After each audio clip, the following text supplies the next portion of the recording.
नमस्कार, स्वागत है आप सभी का आपके अपने शो में जिसका नाम है द कंचन नेगी शो, जिसका उद्देश्य है उत्तराखंड की कला, संस्कृति, साहित्य, स्वास्थ्य, शिक्षा, पर्यटन के साथ साथ प्रख्यात शख्सियतों को आप सभी से रूबरू कराना।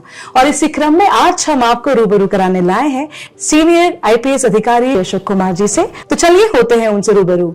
नमस्कार सर। नमस्कार। हार्दिक स्वागत, अभिनंदन सर। सर, हम सभी आपको डीजीपी उत्तराखंड के रूप में जानते हैं, लेकिन आज अपने इस साक्षात्कार के माध्यम से हम जानना चाहेंगे आपके निजी जिंदगी के बारे में सर। तो सबसे पहले जानना चाहेंगे आपके अर्ली चाइल्डहुड डेज के बारे में।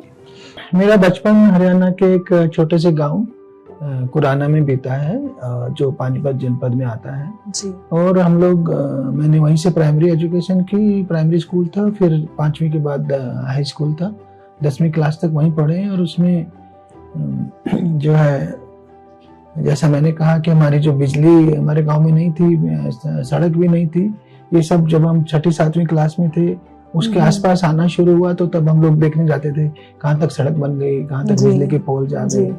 और टीवी हमारे यहाँ पहली बार 8वीं क्लास में थे हम, तब स्कूल में पहला टीवी लगा था।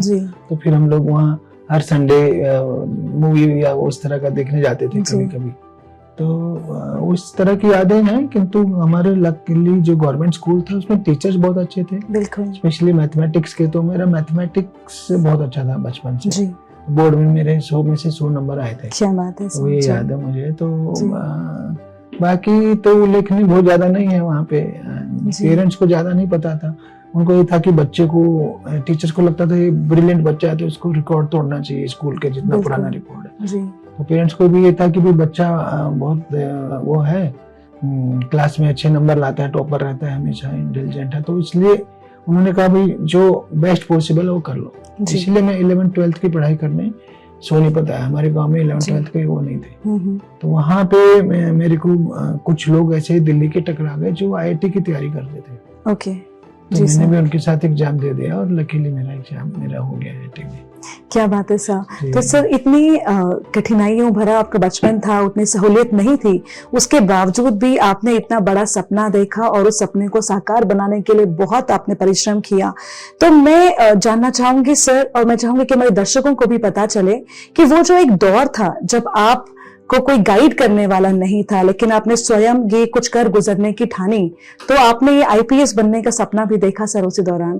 तो क्या क्या चैलेंजेस आपने फेस करे? एक्चुअली मेरा परिस्थितियों से होता चला गया जी। जैसे मेरे लिए पहला टारगेट था कि जो मेरे ही मैथ टीचर थे उनका स्कूल का 25 साल पुराना रिकॉर्ड था मैक्सिमम मार्क्स का, कि उसको तोड़ना है। तो सपना पूरा हो गया जी। अगला टारगेट था कि इंजीनियरिंग में जाना है जी। ठीक है, जो ब्रिलियंट बच्चे होते हैं इंजीनियर बनते हैं। तो लकीली जैसा मैंने कहा, मैंने आईआईटी का दिल्ली के जो लड़के थे उनके साथ मैंने भी एग्जाम दे दिया जी। तो वो हो गया। तो ये जो सिविल सर्विस का सपना मैंने 3rd ईयर आईआईटी पूरा करने के बाद देखा। जब मैं इंडस्ट्रियल ट्रेनिंग में गया तब मुझे थोड़ा समझ आया कि भाई इंजीनियरिंग का जॉब का मेरा नेक नहीं है, उतना ज्यादा नेक नहीं है। कुछ लोगों को बहुत नए नए आविष्कार करने का वो होता है, तो मेरा ऐसा नहीं है। तो तब मैंने, और दूसरा मुझे लगा कि मैं थोड़ा पब्लिक सर्विस करना चाहता था, जहाँ आपके काम का इम्पैक्ट सीधा दिखे जी जनता में, जो है ना, और सीधा असर पड़े और लोगों की हेल्प करने के ज्यादा मौके मिले। तो इसलिए मैंने 3rd ईयर के बाद इंजीनियरिंग छोड़ करके सिविल सर्विस ट्राई करने का मन बनाया। और उसके लिए बहुत मेहनत किया दिन रात, वो बहुत टफ होता है जी। तो सर, वो मेहनत आपने जैसे बताया कि बहुत ज्यादा मेहनत आपने करी, और अभी भी इतना कंपटीशन बढ़ गया है, तो मैं चाहूंगी कि आप दर्शकों को बताएं कि कैसे या क्या क्या आपने अपने टाइम पे मेहनत करी और क्या बच्चों को करना चाहिए। देखिए, उन दिनों भी 2 से 2.5 लाख लोग एग्जाम देते थे। बिल्कुल सर। उनमें से 10,000 लोग मेंस में आते थे, 2000 इंटरव्यू के लिए सिलेक्ट होते थे। तो सिविल सर्विस मेरे विचार से इस देश का सबसे टफ एग्जाम है, क्योंकि उसमें बहुत ज्यादा हार्ड वर्क और परसिवरेंस की जरूरत है, बहुत ज्यादा। क्योंकि 3-3, 4-4 साल तक लोग लगे रहते हैं। अब तो 6 अटेम्प्ट हो गए, हमारे टाइम में 3 अटेम्प्ट हो गए थे। तो बहुत ज्यादा, इसलिए 6 अटेम्प्ट होने के कारण इस बार अब जो है ना, एग्जाम देने वालों की संख्या भी 5 लाख से ऊपर हो चुकी है। तो बहुत ही कॉम्पिटिटिव एग्जाम है, बहुत ज्यादा इसकी हार्ड वर्क की जरूरत है, परसिवरेंस, डिटर्मिनेशन की जरूरत है, क्योंकि लोग बाग बीच में भी छोड़ देते हैं, एक दो अटेम्प्ट में फेल होने के बाद बीच में तो इसमें परसिवरेंस भी चाहिए, हार्ड वर्क भी चाहिए। मैं बता दूं, मैं तो लगभग 12 से 14 घंटे की एवरेज निकालता था और 2 साल तक लगातार। Great sir. तो ये सिविल सर्विसेज एक प्रकार से चैलेंजिंग एग्जाम, मतलब फोकस बहुत जरूरी है। फोकस भी जरूरत है, डिटर्मिनेशन भी जरूरी है और परसिवरेंस, लगे रहो। नहीं तो लोग बीच में छोड़ देते हैं। और हार्ड वर्क भी। तो ये सारी चीजें बहुत ज्यादा जरूरी है। So basically as a police officer एक इनमेट क्वालिटीज होती हैं, कुछ क्वालिटीज ऐसी होती हैं जो कि आपको ट्रेनिंग प्रशिक्षण के दौरान दी जाती है, सिखाया जाता है। तो सबसे पहले तो मैं जानना चाहूंगी सर कि आपको जो पुलिस की ट्रेनिंग दी जाती है उसमें क्या कुछ सिखाया जाता है जो कि आपके व्यक्तित्व को और ज्यादा प्रभावशाली बनाता है? देखिए, पुलिस में सबसे पहले तो एक रगड़ा है जी, फिजिकल रगड़ा है कि आपको बहुत ही टफ सुबह से शाम तक जो है जी करना होता है। डेली आपकी डेली रन भी है, वीकली 10 किलोमीटर का रन होता था। तो आपके ओवरऑल बॉडी में टफनेस लाई जाती है जिससे आप जो है टफ चैलेंजेस को फेस कर सके। तो वो एक अच्छी ट्रेनिंग का पार्ट है। दूसरा डिसिप्लिन है, उसमें डिसिप्लिन और हायरार्की की वैल्यू सिखाई जाती है, तो वो भी इम्पोर्टेंट है। तो वो भी हमने ट्रेनिंग से ही सीखा है। तो सर आपके अकॉर्डिंग एक अच्छे पुलिस ऑफिसर में क्या क्वालिटीज होनी चाहिए? देखिए, अच्छे पुलिस ऑफिसर में तो एक्चुअली मैं कहता हूँ 50 गुण होने चाहिए जी। क्योंकि देखिए, ईमानदारी और सत्यनिष्ठा तो पहला गुण है जी। किंतु मैं कहता हूँ खाली ईमानदारी से काम नहीं चलेगा। बिल्कुल, ईमानदार तो होना ही होना है। उसके साथ साथ आपको बहुत सारे और गुण चाहिए, जैसे जो मैंने अभी बोला, हार्ड वर्क वाला, फोकस वाला, परसिवरेंस वाला। एक सबसे ज्यादा जरूरी पुलिस में संवेदनशीलता जी। वो संवेदनशीलता अगर आप में नहीं है तो आप पीड़ित की पीड़ा को नहीं समझ पाएंगे। बिल्कुल, जब आप पीड़ित के साथ सहानुभूति वो आपके रेपो एस्टेब्लिश करेंगे, जब उसकी पीड़ा को समझेंगे तभी आप उसे जस्टिस दिलाएंगे जी। तो ये एक बहुत बड़ा गुण है जो पुलिस में चाहिए। फिर आपकी निर्णय लेने की क्षमता। बिल्कुल सर। बहुत बार हमें इमीडिएटली निर्णय लेने पड़ते हैं, मौके पे निर्णय लेने पड़ते हैं जी। भीड़ हो गई है, उसको वो करना है, सूझबूझ भी आप में चाहिए जी सर। दूरदृष्टि भी चाहिए और फिर निर्णय लेने की क्षमता भी चाहिए। बिल्कुल, और लोगों को समझाने की, मतलब आपकी इमोशनल स्किल्स भी होने चाहिए। बिल्कुल, है ना, कि आप लोगों को समझ सकें। इसको इमोशनल इंटेलिजेंस बोलते हैं। एक तो वो इंटेलिजेंस थी जो नॉर्मली जिसको आम आदमी इंटेलिजेंस समझता है, जो एग्जाम वाली आईक्यू वाली। तो ईक्यू सबसे ज्यादा जरूरी है पुलिस में, क्योंकि जब हम दूसरे के इमोशन को समझेंगे तभी हम उनको ओवरऑल स्थिति को मैनेज कर पाएंगे। भीड़ होती है, आंदोलन होते हैं, कई बार हमें बल प्रयोग करना पड़ता है, ऐसे मौके आते हैं, कई बार गोली भी चलानी पड़ती है। बिल्कुल, बिल्कुल। और एनकाउंटर भी होता है क्रिमिनल से। तो हमारे को फिजिकल स्ट्रेंथ के साथ साथ मेंटली भी स्ट्रॉन्ग होना होगा। इमोशनल स्टेबिलिटी और आईक्यू बहुत हाई चाहिए। फिर जैसा मैंने कहा, निर्णय लेने की क्षमता चाहिए। तो ये सब गुण है जो एक अच्छे पुलिस ऑफिसर में होने चाहिए जी। बाकी तो जितना ज्यादा मिलनसार होंगे, जितना ज्यादा अप्रोचेबल होंगे, उतनी आपके पास इंटेलिजेंस आएगी, ठीक है ना। जब आप मिलनसार नहीं होते तो आप सच्चाई से दूर रहते हैं। बिल्कुल, ठीक है ना। वो एक सॉफ्ट स्किल्स भी रहे और लोगों के प्रति आपकी अप्रोचेबिलिटी, तो आम आदमी आप तक आएगा, आपको 10 सूचना देगा, क्रिमिनल की सूचना देगा, तो अच्छी पुलिसिंग होगी। बिल्कुल, फिर आपको सिटीजन फ्रेंडली होना चाहिए, पीपल फ्रेंडली होना चाहिए। बिल्कुल सर, बिल्कुल। और सर आज लोग आपको अप्रोच कर सके जी सर, एरोगेंट नहीं होना चाहिए। बिल्कुल, बिल्कुल।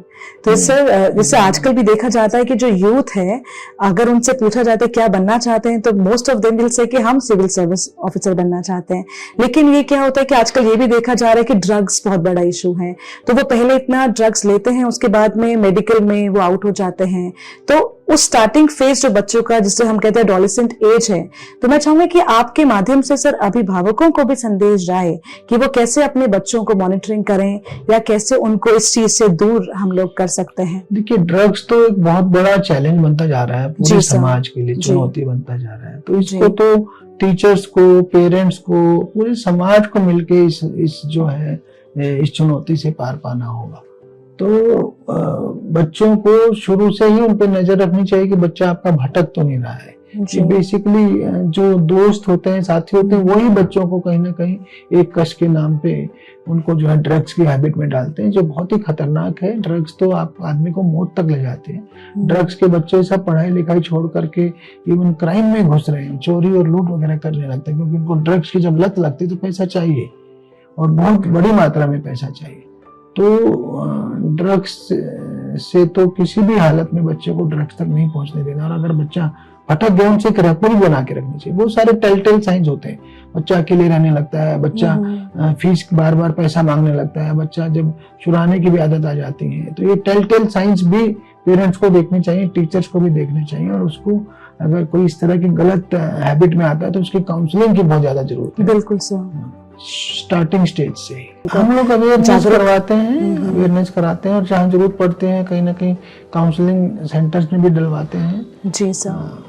तो मेनली तो देखिए अवेयरनेस है, बिल्कुल हम अवेयर होंगे। हमने अभी रन अगेंस्ट ड्रग्स कराया था, 20,000 लोगों ने शपथ ली थी कि भी नहीं हम ड्रग्स लेंगे ना अपने दोस्तों को लेने देंगे। तो इस तरह की वो है, कोशिश हमारी जारी है। जी, तो सर आपसे चर्चा करके बहुत अच्छा लग रहा है। मेरा ये सवाल है आपसे कि जिंदगी बेहद हसीन है, कभी हंसाती है कभी रुलाती है, तो ऐसे कोई यादगार लम्हा जिसने आपको हताश कर दिया हो लेकिन फिर भी आपने हिम्मत नहीं हारी और उस चीज से प्रेरणा लेते हुए आप आगे जिंदगी में बढ़ते गए और आज भी उस लम्हे को याद करते हैं? देखिए ऐसे तो पुलिस के काम में तो बहुत ऐसे अवसर आते हैं कि हम लोग जो है ना केस वर्कआउट नहीं हो पाता। जी सर। बच्चा कोई मिसिंग है, कोई मर्डर हो गया है, केस वर्कआउट नहीं हो रहा तो फ्रस्ट्रेशन आती है, और लगे रहो केस वर्कआउट होता तो बहुत खुशी होती है। जी। तो ऐसे ही जब मैं रुद्रपुर में आया था 93 में, तो वहाँ पे काफी ज्यादा पंजाब से फैला हुआ आतंकवाद था। जी। तो वहाँ पे 2 टेररिस्ट जो है एनकाउंटर करके भाग गए थे, और हमने शुरू से टारगेट लगाया था कि उनको पकड़ना है। जी। तो 6 महीने तक हम लगे रहे, सफलता नहीं मिल रही थी। तो कहीं ना कहीं मन में फ्रस्ट्रेशन का भाव आता है, किंतु हम लगे रहे तो बाद में हमें सफलता भी मिली। जी। तो ऐसे बहुत मौके आते हैं जहाँ एक फेलियर भी हमें फेस करनी पड़ती है। जी। तो उससे रुकना नहीं है, उसमें लगे रहना, तो सफलता जरूर एक दिन मिलेगी। बिल्कुल। तो इससे वो ये चैलेंजेस बहुत आते हैं जिंदगी में, और सभी का कोई ना कोई रोल मॉडल जरूर होता है। तो मैं पूछना चाहूंगी, आपका कोई रोल मॉडल है सर जिससे आप फॉलो करते हैं? देखिए रोल मॉडल मैंने जो है ना अपने यूपीएससी में भी मेरे से सवाल पूछा था इंटरव्यू में। जी। तो मैंने अशोका द ग्रेट जो है, अशोक सम्राट, उसके लिए बोला था उनके लिए जी। क्योंकि वो मेरे को बचपन से था कि उन्होंने सड़कें बनवाई जी, सड़कों पे पेड़ लगवाए जी, और उनमें सराय बनवाई, तो जो लोगों के लिए हेल्पिंग नेचर था जी, तो वो उसको हमने रोल मॉडल माना। बाद में फिर वो चेंज भी होते रहते हैं, और नए आपको कहीं न कहीं से मोटिवेशन और वो आते रहते हैं, इंस्पिरेशन जी। तो सर ये मुझे लगा आपका नाम भी अशोक है, तो इससे भी ये रिलेट करता है। तो सर हमारे जो बच्चे हैं, कई बार जैसे आपने फ्रस्ट्रेशन की बात कही, तो अमूमन होता ये है कि बच्चे भी जब अटेम्प्ट कर रहे हैं नहीं निकल पाते, तो कितने केसेस हमने देखे वो सुसाइडल केस हो जाते हैं, डिप्रेशन में चले जाते हैं, तो आप उनको लिए क्या कहना चाहेंगे? देखिए ये तो बहुत ही गलत है, उस तरफ तो हमें जाना ही नहीं। बिल्कुल सर, बिल्कुल। पहली बात तो अच्छा ये होगा कि जब हम अपनी गोल सेटिंग करते हैं, जब हम एक सपना देखते हैं, तो हम अपने आप को भी उस गोल सेटिंग से पहले अपनी स्ट्रेंथ्स और वीकनेस भी देखें जी। ठीक है ना, उसको स्वॉट एनालिसिस कहते हैं। बिल्कुल sir. Strengths, weaknesses, opportunities, threats, बिल्कुल। तो वो उसको देखते हुए हम अपना सपना देखें, अपना विजन बनाएं। मान लिया मैं बचपन से बैडमिंटन प्लेयर रहा हूँ, बाद में मैंने टेनिस भी सीखा, तो सारे रैकेट गेम्स में अच्छा था, किंतु फुटबॉल मैंने कभी भी ट्राई की, कुछ भी नहीं हुआ मेरा जी। तो इसका मतलब मेरे अंदर फुटबॉल का नैक नहीं है। तो अगर मैं मैराडोना या मेसी या ये बनना चाहूँ, रोनाल्डो, तो कैसे बनूंगा जी? मेरा नैक ही नहीं है, कितना ही मुझे ट्रेन करेंगे तो 0 से इतने जाएंगे। तो अपना नेक तो होना चाहिए, तो अपनी स्ट्रेंथ और अपनी वीकनेसेस, अपना टैलेंट हमें पहचानना पड़ेगा, उसके हिसाब से हम सपने बनाएं। बिल्कुल ठीक है, तो हमें सफलता जरूर मिलेगी जब सपनों के लिए हार्ड वर्क करें, अर्जुन की तरह, एकलव्य की तरह फोकस्ड होकर काम करें। एकलव्य के पास क्या था? कुछ नहीं था, कोई अच्छा स्कूल नहीं था, उसके गुरुजी ने भी एक्सेप्ट नहीं किया, इसके बावजूद वो वहां तक पहुंच गया। तो हमें सफलता जरूर मिलेगी। एक बात। दूसरी बात, अगर मैं एक फील्ड में सफल नहीं हो पा रहा हूँ, मैंने शुरू में रियलाइज नहीं कर पाया कि भी मेरा इसमें टैलेंट नहीं था, बिल्कुल सर। और मैं गलत रास्ते पे अपना सपना बना के चलते और मेरा सपना नहीं अचीव हो रहा, तो ऐसा नहीं कि दुनिया खत्म हो गई, बिल्कुल दूसरे 20 रास्ते हैं। बिल्कुल, मतलब प्लानिंग से बहुत इंपॉर्टेंट रोल प्ले करती है। दूसरे 20 रास्ते हैं। हमें ये सोचना नहीं है कि मेरा इंजीनियरिंग में नहीं हुआ तो मेरा लाइफ खत्म हो गया। अरे 50, हर आदमी थोड़ा इंजीनियर है। हर दुनिया भर के ऑप्शन है इस दुनिया में, एक रास्ता बंद होता है तो 10 खुलते हैं।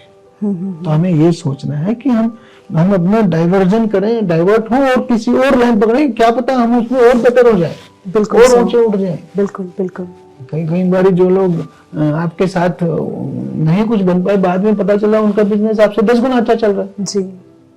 वो आप तो नौकरी ढूंढ रहे हो, वो 20 लोगों को नौकरी दे रहे हैं जी। तो मैं कह रहा था कि देखिए आजकल स्टार्टअप कल्चर है जी, ठीक है, लोग बाग अपना आइडिया, अपना इनोवेटिव आइडिया लगा करके बहुत ऊंचे उठ जा रहे हैं जी। तो स्टार्टअप में तो हम नौकरी ढूंढ नहीं रहे, नौकरी लोगों को दे रहे हैं, तो हम क्या पता हम इतने ऊंचे उठ जाएं कि हम ऐसा कुछ अपना सिस्टम शुरू करें, अपना बिजनेस शुरू करें, अपना आइडिया शुरू करें कि हम और ऊंचे उठ जाएं। जो लोग इंजीनियर बने, डॉक्टर बने, उनसे 10 गुना ऊपर जाएं और 50 लोगों को, 100 लोगों को नौकरी दें, रोजगार उपलब्ध करें।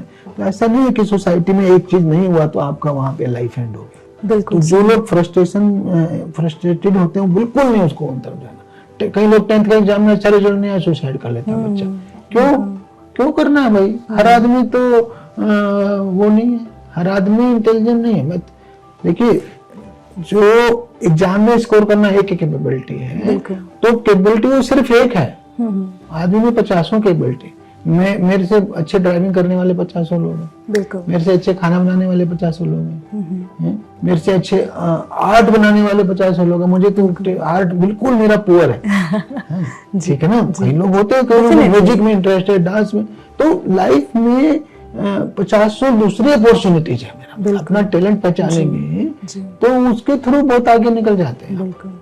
तो सर आई थिंक अपने टैलेंट को पहचानने के लिए एक्स्ट्रा करिकुलर एक्टिविटीज में पार्ट लेना बहुत जरूरी है। जैसे राघव जुएल को देखिए जी, हो सकता है कि वो एकेडमिकली टॉपर नहीं रहा हो, बिल्कुल, किंतु कितने टॉपर से आगे निकल गया, बिल्कुल, डांस की फील्ड में। बिल्कुल। तो इसीलिए हमें फ्रस्ट्रेटेड नहीं होना। एक फील्ड में हम अच्छा नहीं कर पा रहे, हम 10 दूसरे फील्ड में अच्छा कर सकते हैं। जी सर।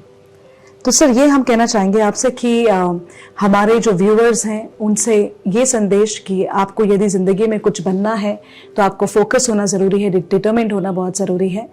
तो मैं चाहूंगी सर चलते चलते हम ये भी जाने कि सारे काम के अलावा आपकी हॉबीज क्या है सर, और यदि आप गाना पसंद करते हैं या आप खेलना पसंद करते हैं वो हमारे दर्शकों को बताएं। देखिए मेरी हॉबीज 3 तरह के हैं जी। एक तो लिटरेचर जी, पढ़ना भी लिखना भी जी, और दूसरा स्पोर्ट्स जी। स्पोर्ट्स तो बचपन से मैंने कभी मिस ही नहीं किया। अगर हमें कर्फ्यू लगा है, 22 घंटे ड्यूटी कर रहे हैं, 23वां घंटा मैं सोऊंगा नहीं, पहले खेलूंगा जी। और एक मैं म्यूजिक सुनता हूँ, तो उससे थोड़ा कहीं ना कहीं एक प्रकार से आत्मिक शांति मिलती है। आप गाते भी हैं सर? नहीं, मैं नहीं गाता हूँ, बहुत पुअर है जी। तो पर मैं सुनना मुझे बहुत पसंद है, किशोर कुमार को, बाकी भी क्लासिकल भी और लाइट फिल्मी म्यूजिक भी, दोनों तरह के सुनता हूँ। Great sir, great. तो सर आपने कहा कि आपको लिखने का भी शौक है, तो कोई ऐसी कोई रचना है जो आपने लिखी है या? खाकी में इंसान तो है ही मेरी जी जी, जो मेन पुस्तक है। उसके अलावा भी मैंने एक सिविल सर्विसेज के लिए चैलेंज टू इंटरनल सिक्योरिटी लिखी, जो काफी ज्यादा चल रही है। जी जी सर। तो दर्शकों, ये थे हमारे साथ उत्तराखंड के डीजीपी श्री अशोक कुमार जी, जिनसे चर्चा करते हुए हमें बहुत कुछ सीखने को मिला, और हम सभी के और युवा वर्ग के तो रोल मॉडल हैं ही। और सबसे अच्छी बात हमें ये सीखने को मिली कि राह संघर्ष की जो चलता है वही संसार को बदलता है, जिसने रातों से जंग जीती है आखिर सूर्य बनकर वही चमकता है। और इन्हीं पंक्तियों के साथ आप हमारी टीम को और डीजीपी सर को दीजिए इजाजत। नमस्कार। Thank you.